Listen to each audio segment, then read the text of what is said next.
Hello and welcome back to another regular episode of the War Report. And as usual, a lot's going on this week. We'll start with Syria, where it has not been a good time for Turkish troops. Tensions rising all around, and of course there were some Israeli strikes over the weekend with them killing more Palestinian Islamic Jihad fighters as well as striking Gaza at the same time.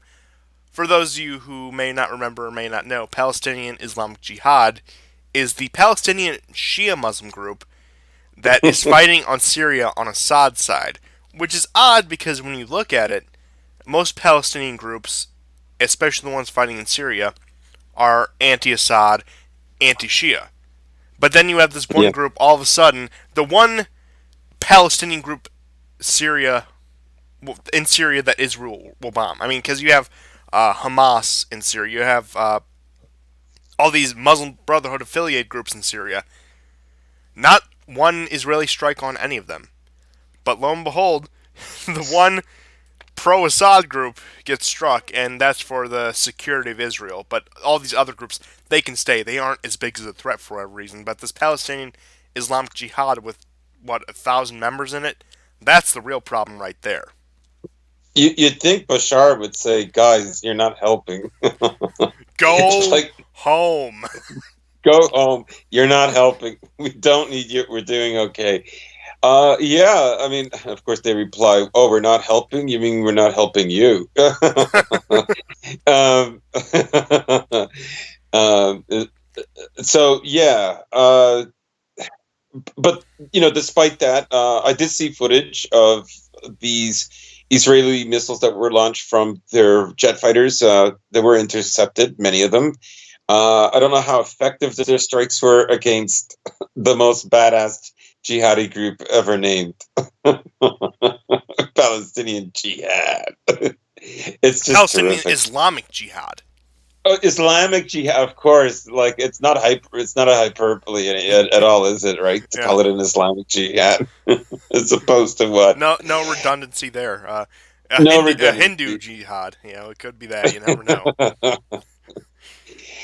So yeah, and uh, But also, Syria.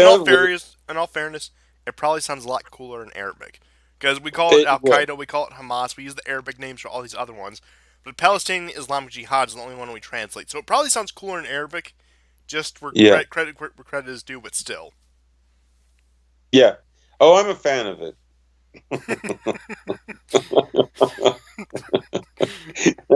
No, no doubt.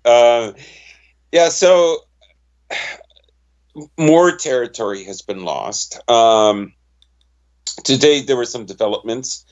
Uh, Syrian and Russian forces are now coordinating in southern Idlib and moving upward.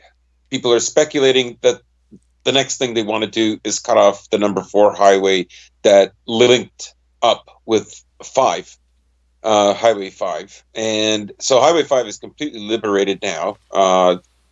People can travel from Damascus to Aleppo without a problem. The airports are running and so on. Um, something that hasn't happened in 8 years. Turkish soldiers, there's more casualties. 13 were killed today. There's been one or two, I think, from the day before. Um, this isn't to say anything of, the Turkish-backed forces like Al-Sham, and other Turkmeni groups, that are there, um, you know, that think they're going to form a cognate. Yeah. So, generally speaking, things are going quite poorly for Turkey and the jihadists, and generally the West, because of course all Western media now is showing the plight of the refugees. They never talk about the refugees until you know the rebels start losing land in Idlib. That area where al-Baghdadi was killed. Like, I'm not saying Trump really assassinated al-Baghdadi. I'm just saying they could have chosen another spot where he was hiding. It would have, like, for the non-observant, like, it wouldn't have mattered, right? But this, people who are paying attention are going to draw the natural conclusion. So I guess al-Baghdadi in the rebel group area, like, was kind of safe. Nobody's going to take him out. I'm really surprised they didn't find him in Libya, which we'll get into. Now that would have been Yeah. So, something. so there's more gains. Of course, Erdogan has said that by the end of February, he is going to have a counteroffensive, and they're going to take back all the land. And I forget her name, the American diplomat at the UN has said that the border must be redrawn back to the Sochi Agreement of 2018. That's not going to happen. I wasn't sure a few weeks ago, but I don't think Turkey is not going to win this. Turkey can't hope of winning this. They already had tremendous difficulty even taking Afrin and some of these other towns and cities from a not very well armed or nor very well supported YPG. So, like, I don't think this is going to happen. I think we're looking at as good as Turkey is. I don't. They can pile in more and more military into Idlib, but if the residents in Idlib start to pour out, and that's already been happening, we have now 900,000 waiting at the border to get in. That's from several different sources are saying roughly 900,000. I guess since December, that's a strong possibility. I would say a minimum 500,000 for sure. So. Yes, this is going to be a humanitarian crisis, but these people were adamant and devoted to ousting Assad or to, wait and bide their time. And, those who have crossed the line and have joined Assad that were formerly rebels, I think that was already capped. I think that already peaked about a year ago. And so now what you're looking at. And how many civilians are still left in there? What's that? How many civilians are still left in northeastern Syria? How many have fled either to abroad in Turkey or Lebanon or back into government-controlled territory? I think it's sort of a Donbass situation where the vast majority of the people there are fighting-age men. Yeah. They don't. Those men don't want to be recruited into, or they refuse to give up. Now, this is going to produce an interesting problem, I think, for Erdogan, in the sense that, one of the things about, I would say, let's say the post-World War II era and in the new millennium is the rise of refugee camps. We've never had so many refugee camps. And, there are many things. Those are places where, let's say, human rights can be suspended, but there are also places that create a kind of potential for a social disruption in the country. And just not to interrupt you, but now, 6 million refugees from Syria? Yeah, something like that. But I mean, just for an example. Look back to the Mariel boat lift where something, I think around 200,000 Cubans were sent to Florida, and just that 200,000 was a lot to handle for the United States government at the time. Yeah. And we're talking about millions upon millions of people. Right. Yeah, he's well past 3 million, which I think he was at by around 2015, 2016. So, yeah, I would presume, last I heard it was like 4.5, but that was 2018.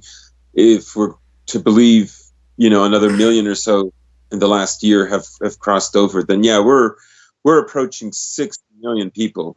So it's an extraordinary amount. And, basically they're getting the most extreme of these people and their families moving in. These are people that were adamant about getting rid of Assad. Like there's no way to work with with him. And a lot of this was also spurred on because Syria suffered a drought, and that created economic tension, which also created ethnic and religious tension, and the West capitalized on that. So, we're looking at a Syria that's quite a bit different, though, in the sense that um, Syria finally has probably more support from Russia in terms of humanitarian aid, and more investment is likely to pour in, so that if there is another drought, it's workable. But I think with these opponents of Assad, I honestly don't think they even want that. I Yeah, think they would. I think they would much rather be like a Turkish NATO vassal than to ever be under Assad, no matter how prosperous it is. So that's how I look at Idlib. That these are the hardest of the hardest against Assad, I mean, and yeah, anyone keeping up now is probably willing to die for the cause, as it were. yeah, and that's the other thing that we're seeing in these in these retaliatory attacks and these counterattacks is a much higher spike in suicide attacks against Assad forces. They haven't been effective. I mean, usually they're not, but it's an act of desperation. Yeah, I mean, all the FSA has been reduced to is suicide bombing attacks and human wave attacks. Yeah. But how many of these fleeing fighters do you think will be redeployed to Libya? Well, a lot of them already have. We're guessing somewhere from 3.5 to 4,500. At the very least, 3,000. I think it's a very safe bet.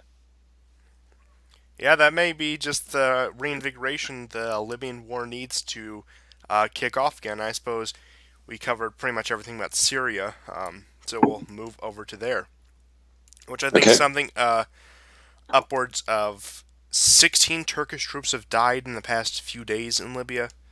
Uh, Yeah. yeah, and I think between Syria and Libya, they're up to like 35, 40 casualties just within this week. Yeah, higher than I expected because I think Libya was one of those places where I thought maybe something could be worked out peaceably. Yeah, it seemed like they were actually on the brink of a diplomatic solution before Turkey got involved because you had several major powers. You had Russia, you had France, you had some of the Gulf states, Egypt, all coming together. I think Egypt was the only one who supported the Muslim Brotherhood-backed GNA. So they all come together. It looks like a diplomatic solution is about to be reached. The siege of Tripoli has pretty much been lifted by that point, brought to a halt. There was almost a ceasefire, and then Turkey steps in, and it looks like Libya is about to break out into war again. And I really don't know what their intention is because, again, we discussed the stuff about the pipeline uh, 2 weeks ago, I believe now. Yeah. Uh, and we said that, yeah, Turkey wants the oil flow from Libya. They want that pipeline. They don't want this competitor pipeline from the Levant into southern Europe. And what it seems like now is they're actually thwarting their own goals by getting involved. I don't know whether they missed the opportunity and decided to get in but it was too late for that, or whether in a roundabout way their motivation was to cause chaos. And I don't see what I could attribute that to because, as was laid out with again that energy war, it doesn't seem in anyone's interest to destabilize Libya again. It almost seems like um,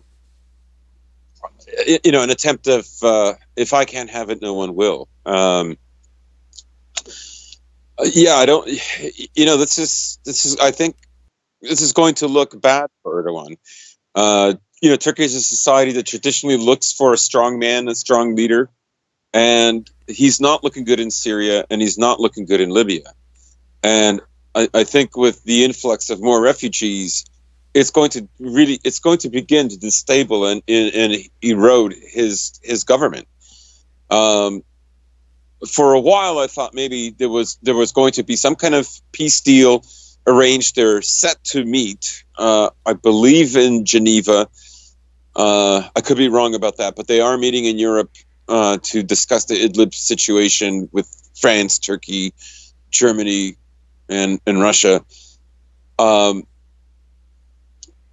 but Russia and Syria have not let up. They have not slowed down. I think they look at this as an opportunity to retake probably all of Idlib, every last bit of it, or to Or throw Erdogan like a very very small bone. Um, I think Idlib city for sure is something that they desperately want because that is the heart of it. If they cut that off, then all Turkey will have are some small towns sounds like they're looking to around it. retake every inch, if you will. Yeah, yeah. I mean, I'm reading the Telegram headlines, and it's a constant, ceaseless push. It is odd with how successful Turkey and specifically Erdogan as leader, how successful they were in the negotiations all throughout 2018, 2019, where it looked like they were going to get some concessions. It looked like they were going to be able to set up a buffer in Idlib. But then, out of their stubbornness, they keep on walking away from the table. They keep on demanding more and more to the point where Russia and Syria pretty much decide to just launch an offensive again. That leads to Erdogan's big talk, which now he may have dragged himself into a war. He now has to fight at least to some degree to maintain his credibility. Also, a Right, war that puts him back on the same side as the United States, who he's spent the past 3 to 4 years trying to write off and trying to grow closer to Russia. And in that same time, it puts him right in the position the United States wants him, fighting Russian backed Assad forces while defending US backed jihadist forces. right. He's overplayed himself on the micro and macro level. On the micro level, he overplayed himself by not being able to rein in Tariq al Sham. Um, and the other Turkish forces that really were complaining that they weren't getting enough help. Uh, so he wasn't able to, keep this tension, this boil, by ignoring Syria and Russia's request to get rid of the, Al Sham and some of the other more extremist groups. Although we would look at them as more or less as all extremists, but um, because it wasn't, frankly, in their interest to do so. And even that strategy was a long strategy. And I think so. On the micro level, I think he played himself there. On the macro level, like you say, he played himself between Russia and America, and he's coming out as the loser. We wondered, I think, back in 2018, how long he could keep this up. We were both amazed by it, and really, just to bring it back to Libya, I would say that something similar is happening there too. I think he's finding himself alone. He's not getting the help from America in either Syria or Libya, not in the way that he needs it to accomplish anything.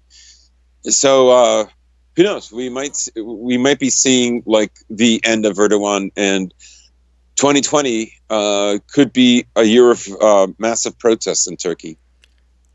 That brings up a question between the discussion I didn't initially intend to bring up, but I figured it's as good a time as any for Erdogan's future in Turkey. And as an election year approaches, again, it's sometime in the 2020s. I think it's either next year or the year after next. And I think there's parliamentary elections upcoming this year where he's going to be put on the rocks. Yeah. Yeah, excuse me. But yeah, he's going to be put on the rocks, and that's why he's taking these actions in Syria to maintain his own image. And he's losing popularity amongst the liberal factions in Turkey, which he was never really popular with, and the conservative factions because they see him as, I know this term gets thrown around a lot, a paper tiger.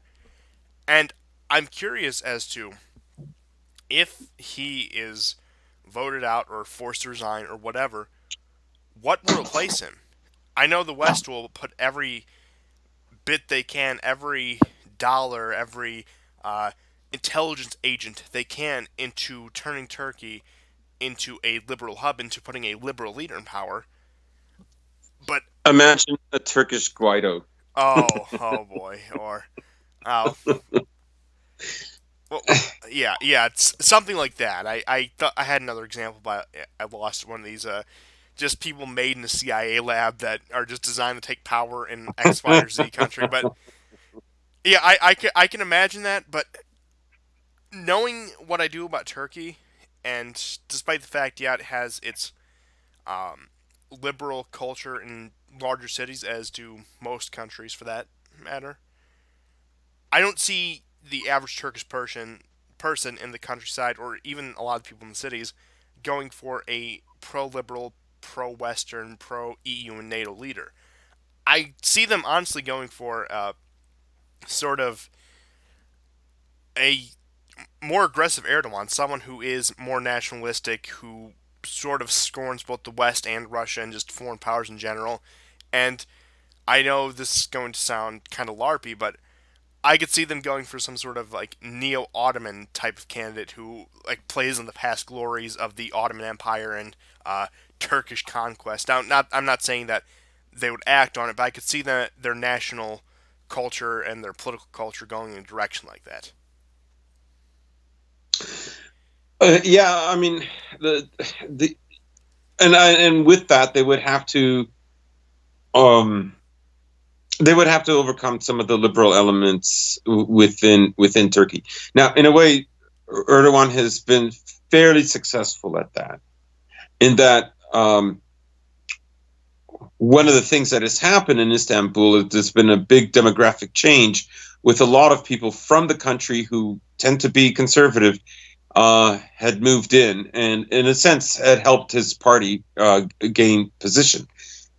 So, you know, he he sort of dog whistled some Islamist positions, and really, I can't think of like regaining some kind of Ottoman dignity and Ottoman prestige without doing that. The question is will he be able to do that again? And is that possible with two wars that he seems to be losing? Well, the only obvious solution here is to open up the third front and finish the conquest of Cyprus. Now, I don't think he's dumb enough to go that far, but I could see him talking a big game about Cyprus and talking about how, oh, trying to like put some sort of thing like, well, Cyprus proper is a threat to our security and blah blah blah blah blah, and look, they're infringing on these you know Mediterranean oil fields or whatever. But I could see him at least talking a big game about the Cyprus issue in order to shore up some ultra nationalist support.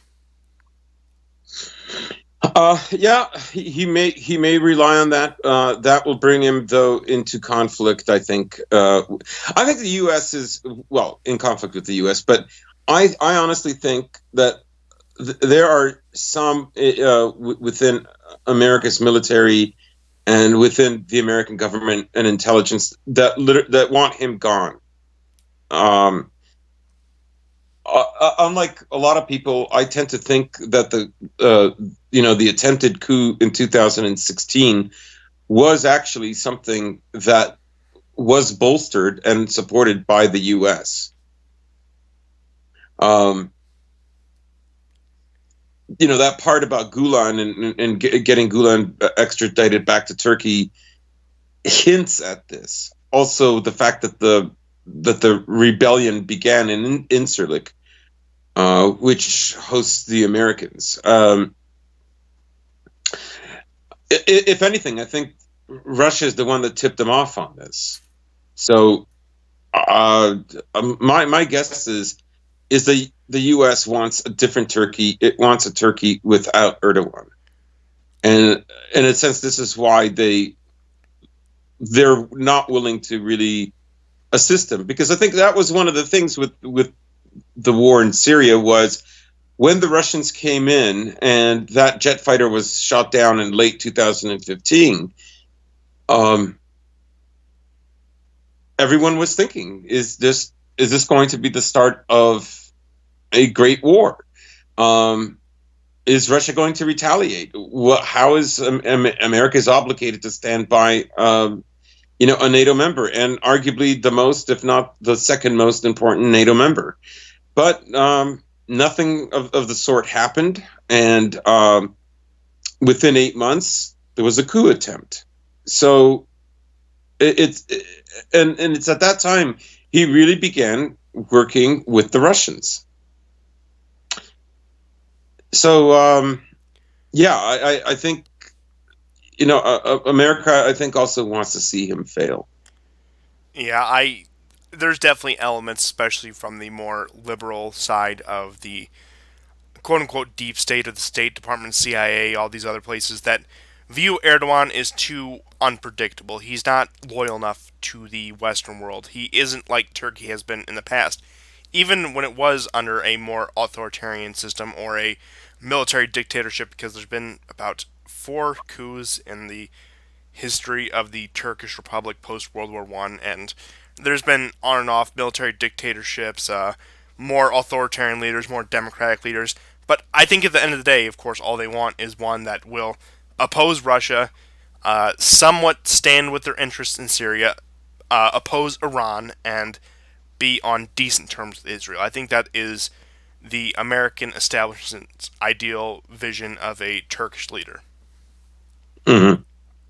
Uh, but I think that's all we have for that. And I really, I should have seen this coming because I always called Erdogan the wild card. He was always willing to buck whatever trends or stand against whatever established power structure.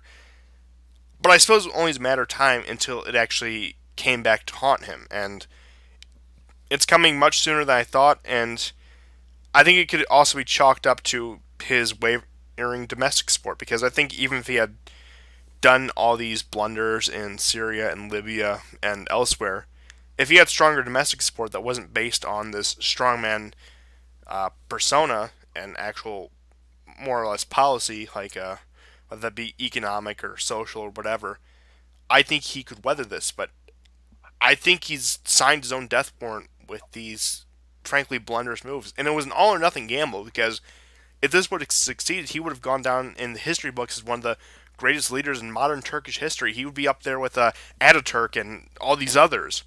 But he ultimately threw that away through miscalculating it. Yeah, in a way, he tried to forge a future for Turkey that Turkey couldn't achieve. Um, it's a little power. It's not a small power. It will never lose its strategic importance. That is probably its greatest asset, as long as there are big players, and especially big regional players. Any Turkish leader will know what the worth of Turkey means, especially between, say, Eastern Europe and Western Europe, or Russia and Western Europe struggles. Um, but yes, I think that he he he wanted everything. He wanted South Stream 2. He wanted Assad out, but without angering Russia. Um, and he wanted to control the Kurds, but he didn't want to. He wants that Um, American aid money as well. yes, but he didn't want to alienate the Americans in doing so. But he wanted a reliable anti-air defense system, and it's. I mean, all those things, if they panned out, would be absolutely ideal for Turkey. Turkey would be the winner, except it's so thorough. There's no there's no compromise of any kind. It can't work, and it's just not a big enough power that it can insist on so many things. Yeah. I do want to entertain the one more thought related to Turkey before we move on, because I think we have a few extra minutes I could squeeze in this in. So currently, the Hmm. Bosphorus Straits are international waters, and actually up until recently, up in like I would say pre-coup era, there was an interesting sort of dynamic where the U.S. wanted Turkish control of Bosphorus rather than it being considered international waters, while the Russians still wanted to be considered international waters for shipping reasons. And as far as I see it, I see both the U.S. and Russia wanting it to remain open international waters. I don't Hmm. think he would go this far. I don't think he has that much gall, as it were. But let's entertain the possibility that, in a last-ditch effort to preserve his popularity and his standing on the world stage, that he decides that the Bosphorus Strait is Turkish territorial water. I don't. I know what you mean. I know where you're going with this. I don't see it ending well for him, is what I'm getting at. Yeah. And my opinion is his own generals would get rid of him before that happens. Oh yeah, I could see him being removed in a coup in that place because that would anger the United States, that would anger the Europeans, that would anger Russia. We may finally get that coalition war against Turkey that that people were salivating about in 2016 when Trump came along with the photoshops of Trump and Putin in Constantinople shaking hands. We may actually get that if he decides to do that.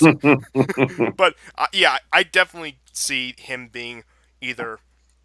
I think there's a Turkish process for the legislature to remove the president from office, something that exists in most countries. I see that happening, and if that doesn't happen, I see, yeah, the military removing him from power because that's a recipe for an outright multi country invasion of Turkey. Yeah, I mean, it would literally unite every country that was at odds with the other against him. Uh, and I don't think his staff would tolerate that. You could even look at that in a way. America, for instance, trying to organize a coup against him in the summer of 2016 already showed a certain level of disappointment with him. Uh, and with the outcome of the downing of the Russian jet, uh, I think the whole point of of countering Russia in Syria was to um, entrench it in such a way that it would be something like the magnitude of what happened in Afghanistan. And I think that was a golden opportunity. Putin didn't take the bait, and by 2016, the deal with South Stream was on. Yeah, So in a way, the coup was already a signifier that America was deeply unimpressed with how things turned out, because that downing of that jet was the golden opportunity. That was it. And once that was bypassed, everything else would be um, a compromise. one last thing I'll say about the subject is I think the future of U.S.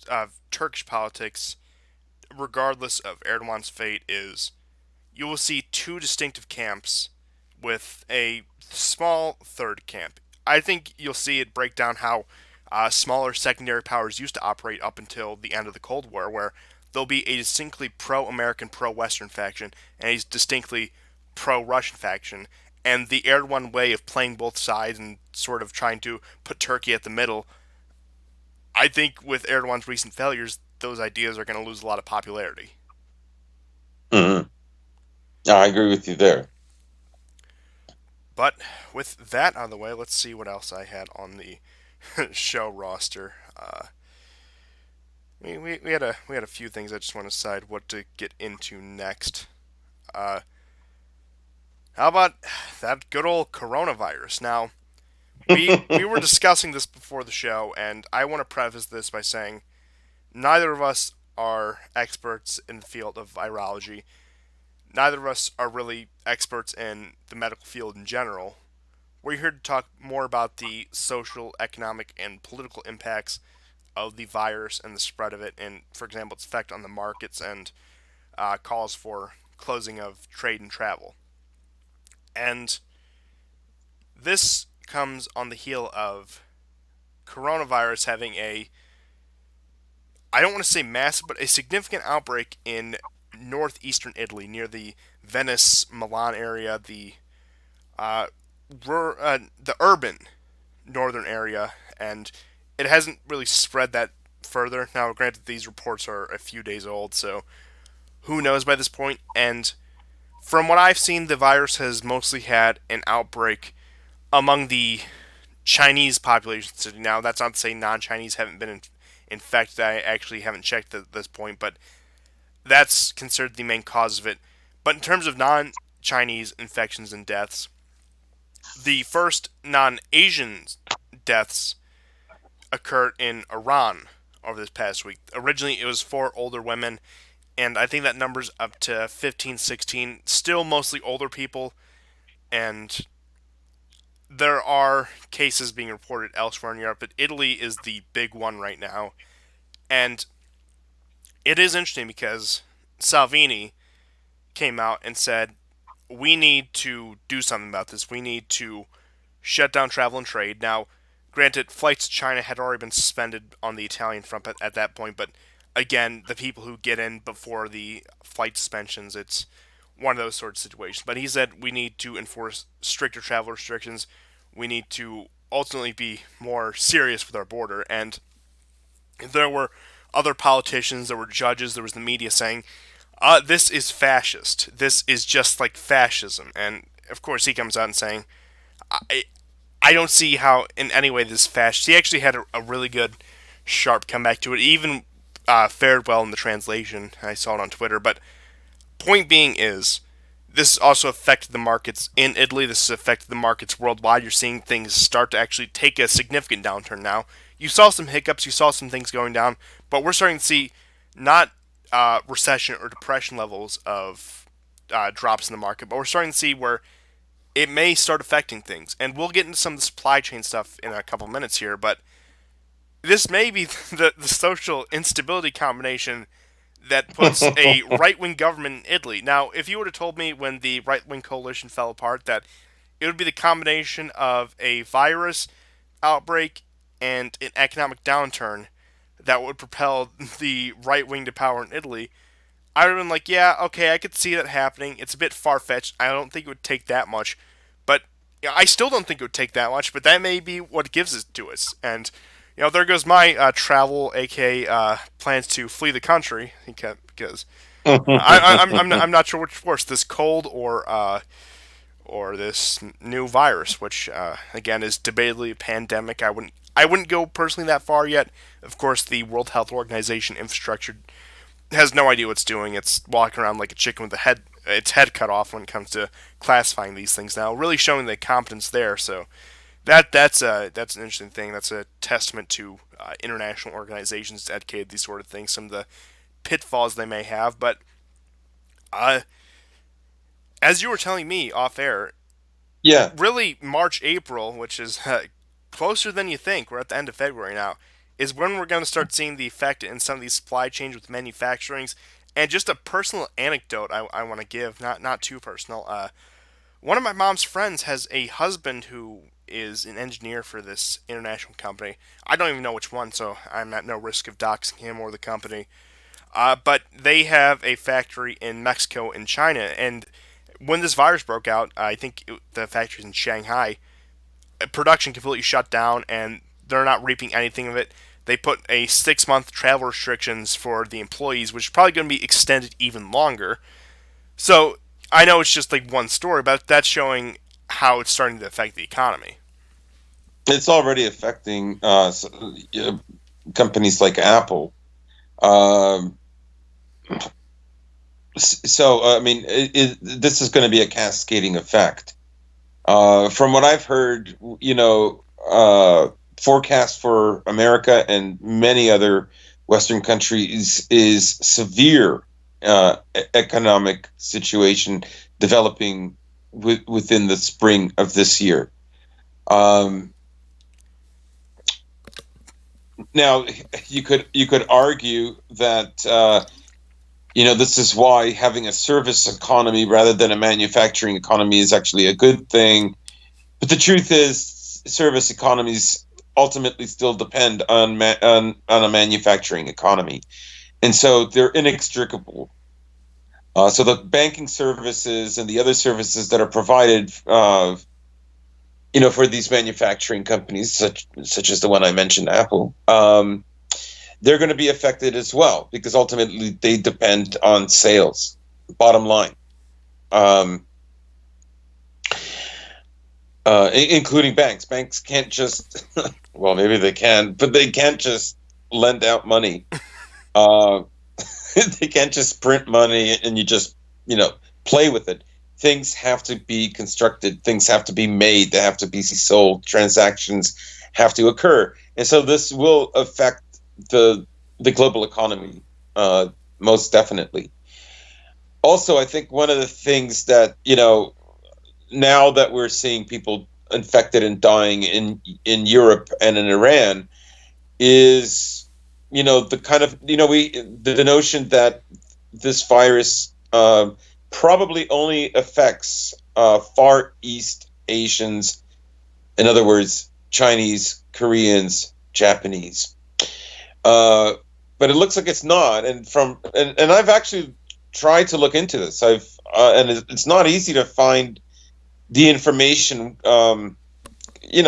condensed instead of having to read a report that's still not peer reviewed, and that frankly a lot of the terminology escapes me. But from what I've gathered, and Renaissance Horizon actually had a very good video on this, is that it seems okay. So the virus is the infection occurs. It's transported vis-a-vis the air, and it all occurs in the lungs. And so your lungs have these HC2 receptors, and from some of the studies with a greater number of candidates to test, and other data previously already completed data that's already been peer reviewed. It looks like, all right, that smoking has a big contributor to it, because the receptors, say, between Europeans and Asians, the HC2 receptors are about the same. However, smoking, and even worse, quitting smoking, seems to cause more damage to East Asians than it does to Europeans. So that might have a lot to do with it, and that men probably are smoking more so in China than women are. Um, Yeah, and so then yeah, you also couple that with the fact that Chinese urban areas and China in general, even in the rural areas, people are just stacked on top of each other. There's much more population density, much more intercommunication between humans, of course, less hygiene. And look, things may change. That statement may not age well as it spreads in Europe, but so far, and as you were saying, the death rates are pretty they're about the comparable. same. Yeah, pretty comparable, like two They're to about four two to percent. 2 to 4%. So the death rate basically in Asia is about the same death rate as what we're seeing in Iran and Italy. In Iran, it's a little higher, 12 dead already, with only several hundred. I think it's like over 600. It's higher there, but American sanctions are having an effect on medical supplies in Iran as well. So The entire medical industry in Iran is like crumbled to dust as a result of U.S. sanctions. So that's so much also winning. that's also another factor to consider there. And what else I want to say is the main demographic that's been affected is that 65 and over demographic. So Yeah, it's one of those kind of diseases. And from what I've seen, I'm not sure how true this still holds because a few weeks back, the racial differences when it comes to Caucasians and Far East Asians is mainly in the immune system's response to it, whereas in East Asians it tends not to be as strong a response as it is in Caucasians. But again, that's getting into stuff that's way above my pay grade. Again, I clarified I have no experience or knowledge in the medical field, but we did mainly just want to talk about the supply lines. But what I will say about this in terms of the medical field, from the other viruses that have broken out, whether that be SARS or Ebola or that one plague in Madagascar, which Zika. fortunately didn't spread, this has been the most inconsistent when it comes to not only information about it, but from what we've seen, whether that be the infected rate, the death rate, how it you'll see with the infection rates, it'll go up and sort of level off, go up and level off. Now, granted, that comes as deaths are reported, and look, the Chinese government, I don't think they're that hundreds of thousands are dead. That this is sort of some doomsday pandemic situation, but we can probably rest assured that the numbers probably aren't accurate, even assuming the best out of the Chinese government. Even if you want to take in that direction, you have to take into consideration the cases that have not been reported by people who either treat it with quote unquote traditional medicine or think it's just a small seasonal flu or cold and just succumb to it that way. So it's Right, and then it's concerning how many hospitals have been constructed. It would lead a lot of people to believe that the outbreak is far worse. It's more viral than we anticipated. However, that could be, for all we know, that is a way of containment. You have a lot of migrant workers from South Central Asia that are working in Beijing, and they're unable to return. Uh, Basically, they've been shut out from even hotels, because, of course, their identity card says indicates where they live, even if they haven't lived there in over 6 months. But that's an unfortunate, very unfortunate consequence from all of this. But yeah, I think what the other big story, as you mentioned, was it would be, how is this going to affect the global economy? Like, how interdependent, for instance, are Russia and China right now? Uh, how is that going to affect Russia and its goals geopolitically? How is the economy going to affect? Um, how is the economy going to affect, say, America if it starts tanking? Let's say with during an election year.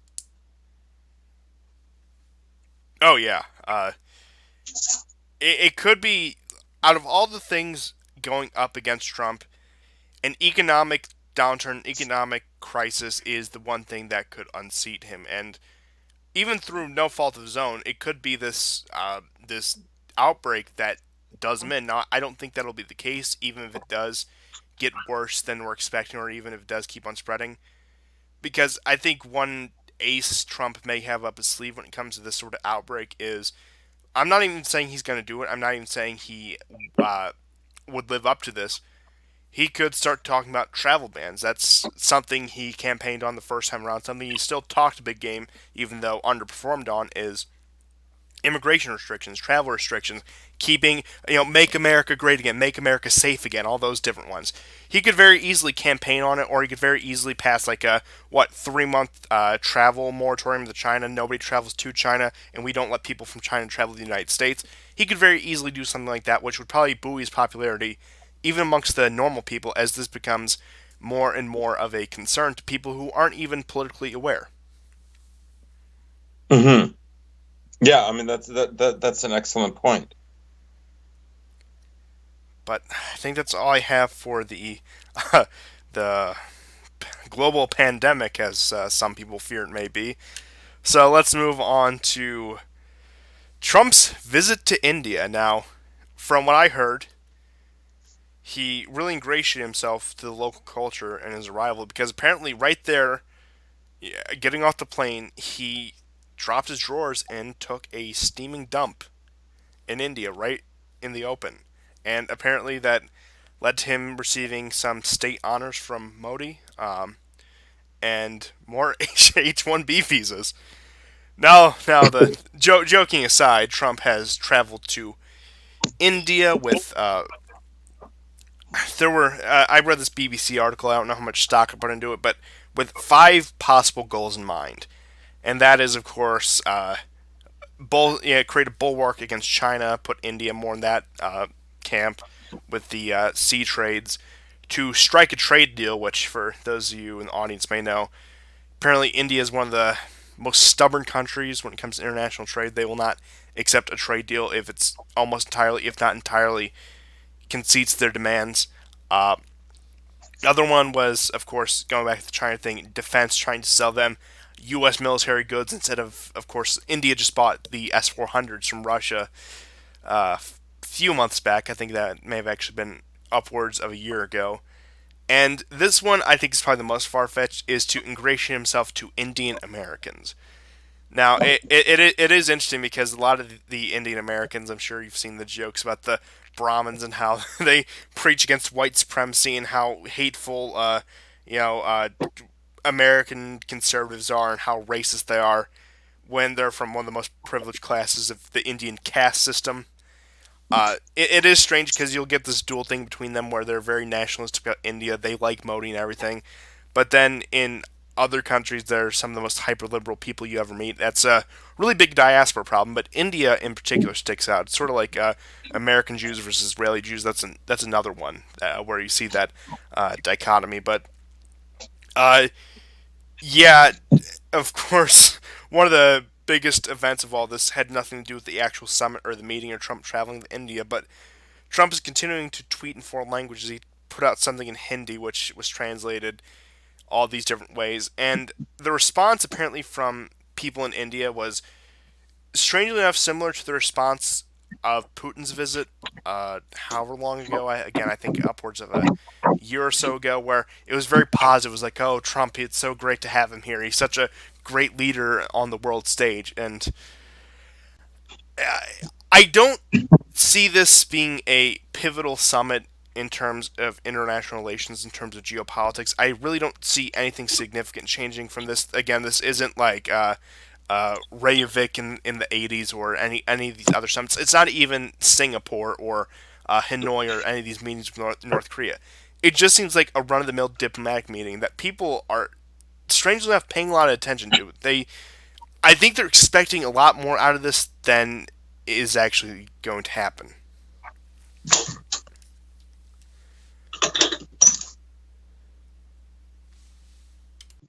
Yeah, I would say that most of this is a counter to China. This is really about stemming China's growth. And you can see this with think tanks like CSIS, where um, they're talking about China's investment in all these seaports and airports. What are they really about? Are they going to be turned into military installations? You know, um, and then there's talk about like the great Indian Ocean trade. Well, it's not The really that string great. of pearls, okay? The string Yes. of pearls. um, I don't doubt its magnitude and its role, but most of it is really along the edges of the Middle East, going towards India and then further east still. But this is really just about hemming in China and China's growth. I And H1B visas. I yeah, joked at the beginning, but you'll recall back during one of his rallies, Trump actually brought Modi to one of his rallies and talking about how many foreign workers they're bringing in to the cheers of the audience, which shows um, how good, much. get rid of them. Yeah, Thank yeah. you, Trump. Yeah, HB and ones, HB ones. Like, yeah, like as opposed to build the wall. I mean, things have changed a lot in the past 4 or 5 years, but it's just the way politics is. But they're yeah, working on an Aryan super state, oh, of basically. course. How could I miss that? As we know, Modi is practically the next Hitler. It is strange, not to deviate too far. The Western liberals, the Western lefts, disdain for Modi in India. They really do not like him. Now, of course, he is very pro-Israel, pro in the Zionist camp, which does a lot to sour his image in the eyes of some of the harder left, some like the BDS activist types. But people call him a fascist. They call him a racist. They're saying he wants to build an Indian super. Again, they go with like sort of like the Aryan superstate line and act like he's just going to turn India into this like authoritarian dictatorship where he holds absolute power and it's going to be so repressive and backwards. Funny enough, one of the few non-Western cultures they'll criticize if in the case of some of these sort of like things where um, it is something else. It's quite wild. That one guy who kind of worships Trump as kind of a demigod. So I don't know. He pours milk all over him, and Yeah, it has like the shrine set up to him. It's all very odd. So I'm back. GSP had to jump out. He has something going on. He didn't have much time to give details, so I hope that turns out well. But just to give a quick wrap to the show in that case, Trump had his visit to India, which, again, I think we sort of figured out is mostly focused on gaining more foreign workers because that's just what the United States needs, and shoring up China, shoring up the sort of anti-Chinese coalition by courting India, who's one of the biggest rivals they would have in that region. But one last thing I want to get into before I close out the show, because um, I'll cover it real quick, which is the Democratic primaries. And Bernie Sanders is actually, in my estimation, from what I was expecting, overperforming. He won the Nevada caucus, and that's his third victory in a row after New Hampshire and Iowa and New Hampshire more appropriately. And it seems like he's sweeping this. He's projected to win most Super Tuesday states, and you're seeing the mainstream media actually start to fearmonger about this. Of course, Bloomberg is out there saying, well, "Look at these Bernie Sanders supporter who's vandalized one of my campaign headquarters in, I think it was New York or something like that," and it was just a very cheap, obviously inside job sort of vandalization of one of these campaign centers for Bloomberg. But of course, Bernie Sanders is a Russian asset. He's a Russian puppet. Putin is backing him because I've heard two narratives. The conservative side, who buy into this at least, some of them, most of them, I would say, are like, oh yeah, the Rush thing is complete hoax. But it's funny watching Bernie, who promoted it, fall victim to it. But the more hawkish when they're saying, oh, some of the more boomer ones, oh, the Russians are trying to put their communist puppet in power, whereas you see this all over MSNBC, you see this all over CNN, where they want to prop up Bernie to go against Trump so Trump can get reelected, so they can keep their man in the White House in power for 4 more years, so Russia can take over the world. It's one of those narratives, but it is interesting watching the backlash to Bernie Sanders because I assumed, okay, so 2015, 2016, he actually was anti-establishment. He came out of nowhere. He was a threat to Hillary Clinton, but he ultimately came to heel. He kissed the ring and he endorsed Hillary, everything, and has spent his past 4 years in the Senate sort of taking just the establishment Democrat line against Trump. Oh, he's a racist. He has white nationalist supporters. He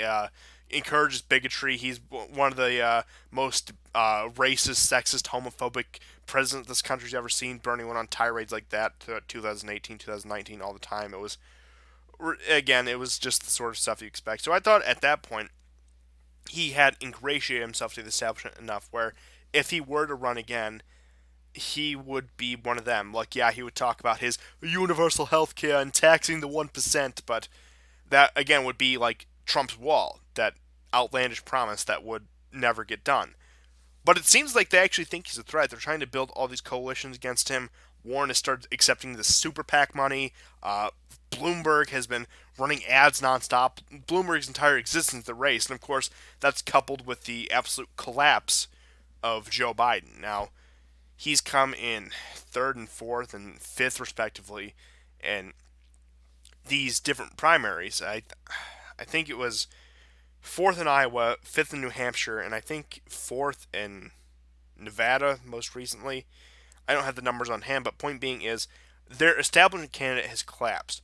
Bloomberg has risen up, and again, Warren was sort of the failure. In my personal opinion, I think Kamala was their establishment candidate who was completely defanged, and that leads to that. But it is getting quite interesting, and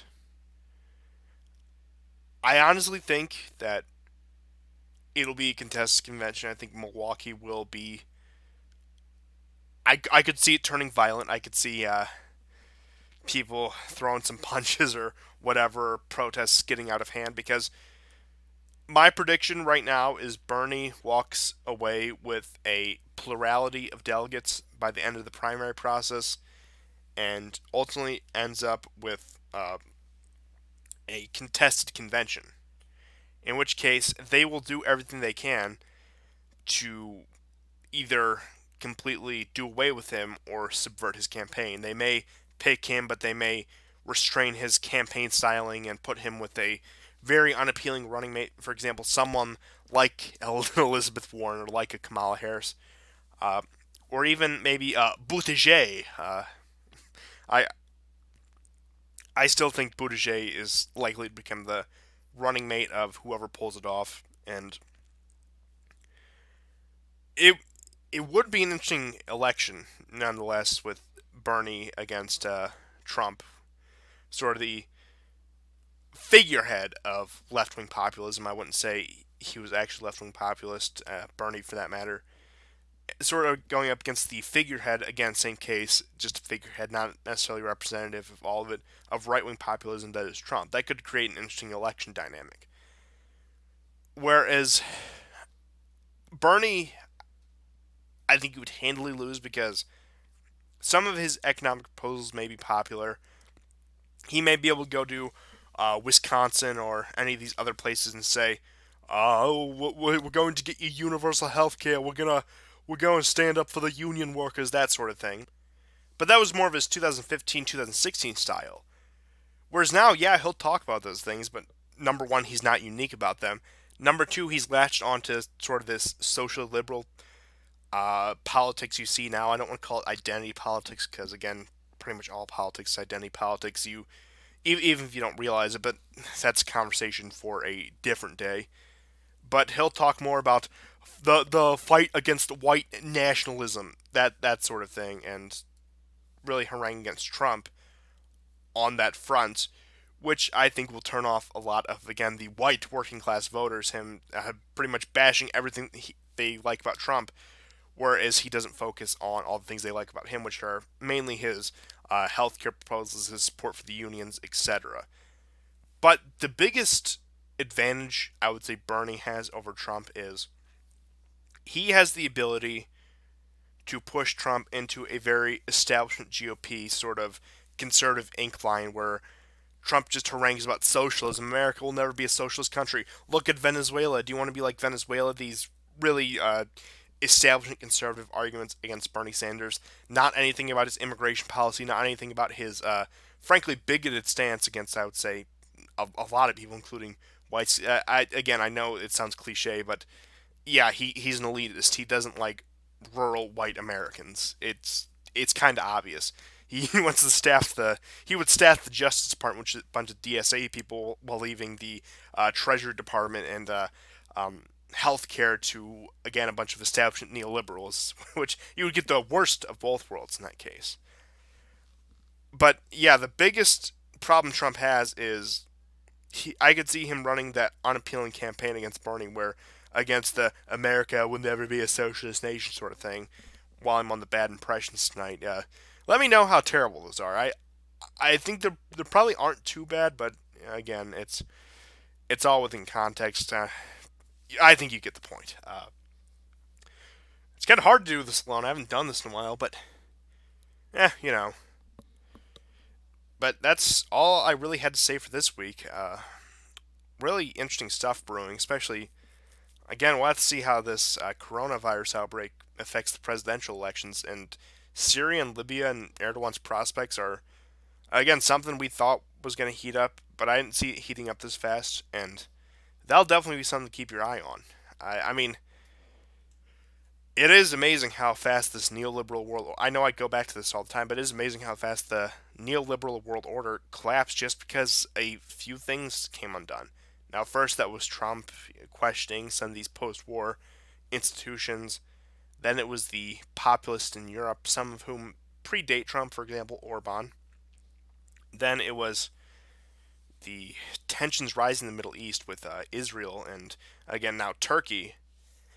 Uh, a virus outbreak to top it all off, and Bernie Sanders and Donald Trump being the two people going head to head for the presidency, most likely.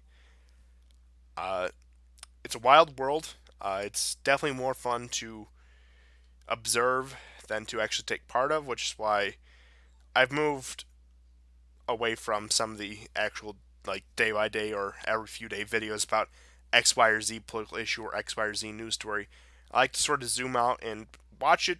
I would say as a semi-spectator. Now, of course, I have my political views, which I do not hide on the show.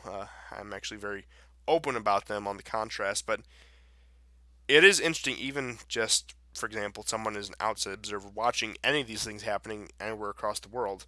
And that's not to downplay the severity of a lot of these issues, but it is interesting no less. And I go back to this all the time, but living in an era where we can watch global politics in real time. I mean, for centuries, it was either you waited for word of mouth or the newspaper the next day. But and of course, that only covered the information they wanted you to hear. Now, not that the press is any more free as it is today or any less censored as in fact we're seeing things going quite the opposite direction. But I'm rambling here at the end. Yeah, so GSP had the dropout. I had to close this one out alone. No problem with that. Hopefully everything's going okay with him. But thank you everyone for tuning into the Warport. I hope you've been liking the show. I see the viewer counts have been going up. Also, welcome to everyone who found us through the Vile Varangian interview. Hopefully, we will be able to keep your attention. Hopefully, we'll be able to maintain you in this audience as we explore this interesting world we live in on a geopolitical level. So, thank you everyone for tuning in, and goodbye.